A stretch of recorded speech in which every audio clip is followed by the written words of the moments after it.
You're watching HubWire Velocity, quick stories from around the galaxy. As most of you know, here at Zark Media we have a rocky history with Hurston Dynamics. So much so in fact that we've been advised by our lawyers to not report on Hurston operations or any of their corporate politics. However, would reporting on the newly reopened Maria Hospital be considered health and science?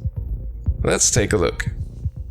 In the wake of the regeneration revolution, many of the hospitals around the UEE have had to reevaluate their basic principles, and in some cases even rebuild in order to accommodate for the new tech. Basic words like health and death have changed their meaning completely. One of the last to reopen after the medical revolution was Hurston Dynamics Maria Pure of Heart Hospital. But with Maria being the last hospital in the Empire to reopen, we've asked ourselves, why did it take so long for Hurston Dynamics to adapt? Well, for Hurston Dynamics, this humanitarian miracle has not only meant they've had to reevaluate the concept of life, but also the concept of employment. And as the Imperial Senate has been digging through a mountain of new bills and legislations, the Hurston family has been sitting idle, saying nothing about regenerative technology until they know for sure their life labor contracts were still valid after death. UEE law states you are still considered the same person after regeneration, and for Hurston employees, who are bound to their contracts for life,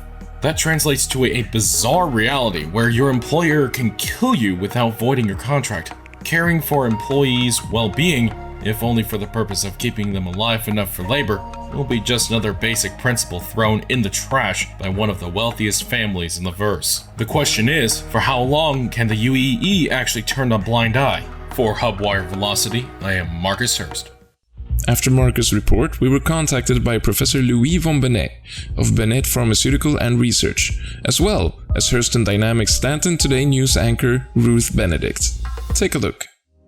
So, Dr. BENETTE, do you see any risk about how Hurston have handled this? After the hospital closure, the subsequent lack of medical service led to the appearance of many unlicensed doctors in Lorville, which is a huge problem because they tend to provide subpar medical service, if you can even call it that, and overcharge the already poor Hurston workers. And Ruth, what are Hurston Dynamics' stance on why Maria was reopened so late?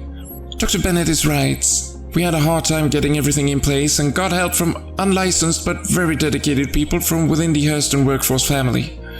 When we needed expertise, we still had a medical facility on Everest, our orbital station. So I don't think it's fair to call us irresponsible, but making sure the life labor contracts were still valid after regeneration must have been an important piece to the puzzle, right? Out of respect for our employees, we don't discuss their contracts. We say thank you to RUTH BENEDICT for reaching out and to Dr. BENETTE for extending his medical expertise and opinion on Hurston healthcare. I'm Oliver Zark, and you are wiser than yesterday. Be safe. This HubWire newscast was brought to you by our investors.